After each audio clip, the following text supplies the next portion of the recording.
don't put all your eggs in one basket. That phrase is so cliche, you could probably find it in a fortune cookie, right? It's one of the most useful cliches in investing though. It's one of those things that everybody knows, but no one seems to do. Well, not to the extent that they should.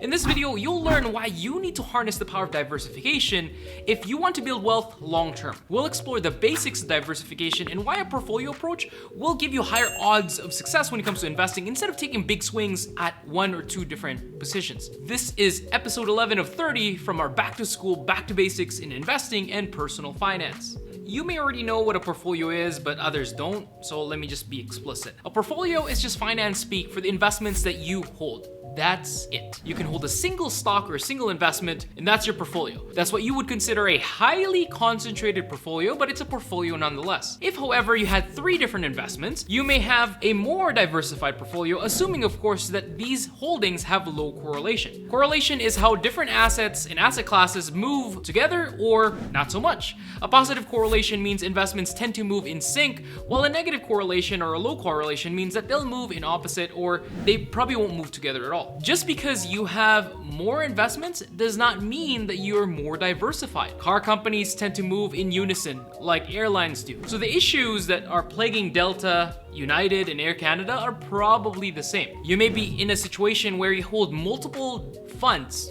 whether it's index funds or mutual funds, and they overlap. That's known as false diversification. To avoid this, you'd want to make sure you diversify your holdings across different sectors and not just companies. Now, I'm not here to argue to what extent you should diversify. I'm here to prove that it's a good idea. Let's first address the 3 reasons why you would want to diversify your portfolio. Number 1, it protects you from your own ignorance. Number 2, diversification reduces risk. And number 3, diversification makes it easier for you to behave well as an investor and not be as susceptible to your own fear and greed. So how does diversification protect you from your own ignorance? There are investors and stock pickers that recommend taking highly concentrated, carefully analyzed investment positions, since when done correctly, that can make you rich overnight instead of diversifying your portfolio. Or as Mark Cuban puts it so eloquently, that diversification is for idiots. Well, call me an idiot, especially for liking the maths, Mark. Then call me a dummy. This may sound like it's totally condescending, but I promise you it's not. It's just reality. The average investor does not have enough expertise to make singular concentrated bets. You may have a working crystal ball, but mine seems to be defective. I know other people that have been lucky, especially this year, but I don't think that they or I have any sort of superior predictive ability, nor do we have the time and resources to deeply analyze every position that's available to us. Not to the extent where I would be willing to put a large portion of my wealth into one specific thing. And the great thing is we can achieve our financial goals without having to do that. Now, billionaire investors like Warren Buffett and Mark Cuban have extremely keen minds. They have access to the best analysts and technologies imaginable. They also have tremendous amounts of capital that would allow them to survive a few bad picks. Most of us, mere mortals, don't have that. So diversification is a weapon for us. Diversification is one of the tools that we can lean on when we are humble enough to say, I don't know enough to pick winners. By the way, it's not just average folks like us who are ill-equipped to make specific stock investments or specific stock selections, Even investment professionals regularly get their picks and broad market predictions wrong. What I'm trying to say is by understanding diversification, this gives you access to investing without having to become a market expert or a finance expert. It allows you to spend more time and energy on the things that you're more likely to enjoy, that's more fulfilling to you.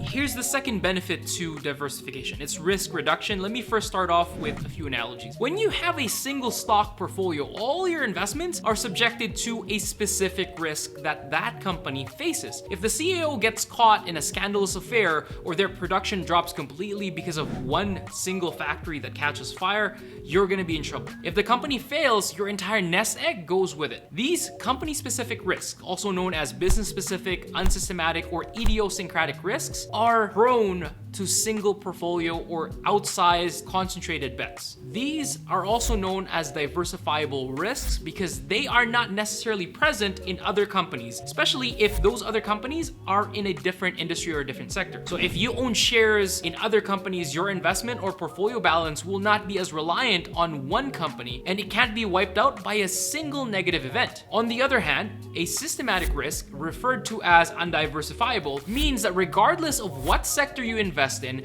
you are likely to experience challenges in your investments. Typically, this is due to large-scale economic slowdowns when the whole economy or the whole market just goes into a recession or a slowdown.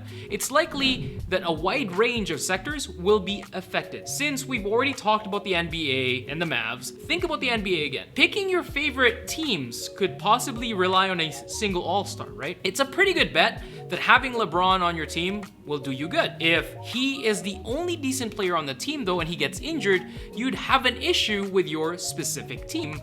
But the NBA season will continue. That is a specific risk.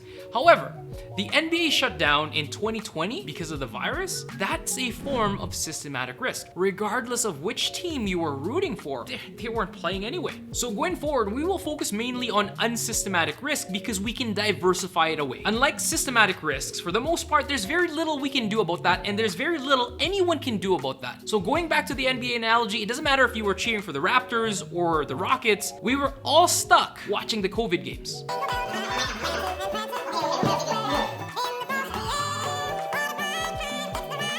Now, let's apply that back to the market in a historical context. So broadly speaking, even though some of our investments will lose value, possibly even go under in a diversified portfolio, the positive returns, though they may happen infrequently, will likely outweigh the losses over time because they happen in a larger scale. Think about the S&P 500. That's our stand-in for the US large cap or the US large stock as the index chart labels it. That index was formalized in 1957 and it was reviewed again 50 years later, and only 86 of its original constituents still belonged to the index at the time. When I looked at it, Sears was still on there, so I knew that it needed a lot of updating. I couldn't find an updated article, so I did what would pass off as research to my Facebook friends. I went on Wikipedia, I looked up the S&P 500 constituents based on today, I hit Control F, I typed in 1957, and of the full list, only 38 hits came back. That tells me that out of the original list of 500 companies, only 38 made it this far. So the rest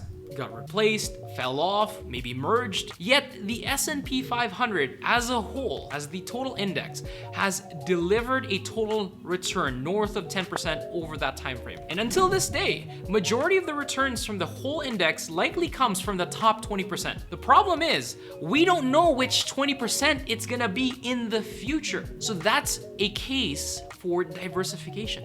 Now let's move on to the third benefit of diversification, which is probably my favorite. Having a diversified portfolio helps you and I behave better. It makes us less susceptible to the swings of the market and less susceptible to our own emotions such as fear and greed. Remember, it's about time in the market and not timing the market. So the longer you can stay invested, the higher your average returns would likely be. However, it's easier said than done. It's hard to stay put when it feels like we're riding a bucking bronco, and trust me, staying invested is a lot harder to do than you think. Like most financial planners, we spend a lot of time talking our clients off the ledge during temporary market declines. These are the same clients who often thank us when returns are doing well, even though we kind of had nothing to do with it, that was just the market. They then turn to us and think the market is broken because they're not always seeing green with their statements. See, Fidelity did a study to find out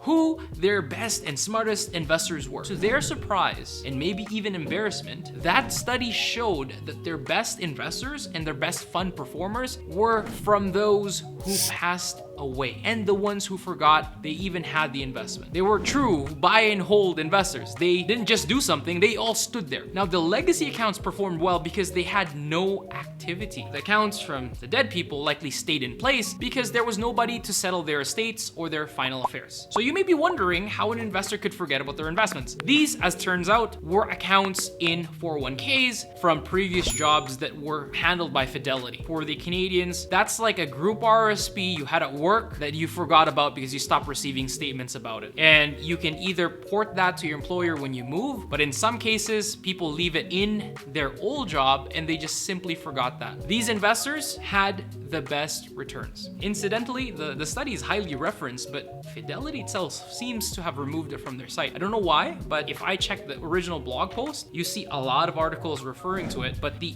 original research, the original study seems to have gone missing. Now, volatility is used as a financial stand-in for risk, as we talked about yesterday. It measures how far away the future returns can be from the average return. The higher the volatility, the more unpredictable the returns are going to be. And in the video about risk, I address why volatility itself is not the same as risk, but it is a good stand-in. The more volatile a portfolio is, the more violent the ups and downs would be. Diversification helps because when done properly, diversification reduces volatility, it dampens the ups and downs. This helps increase our staying power, making you and I less likely to misbehave and sell low while buying high. Now let's take diversification a little bit further. We spent this video speaking generally and for the most part talking about equities. Diversification has a diminishing return. There will come a point where adding more stocks into your investment mix will no longer reduce volatility. Think about it. As you buy the whole market, in the case of an index, you're theoretically eliminating all the company-specific risks. However, there's still going to be volatility. To further decrease volatility, we'll have to use other asset classes such as bonds, different market caps, different geographies, and so on. In the next video, we'll talk about the basics of stocks and bonds so you can learn how to start mixing different asset classes together and properly diversify. In the next few days, we'll start discussing asset allocation and further dive into diversification. Until then, stay aware, take control. I love y'all. Bye. Watch yesterday's video to talk about risk and volatility. Check out the rest of the playlist here, especially the videos about retirement planning. See ya!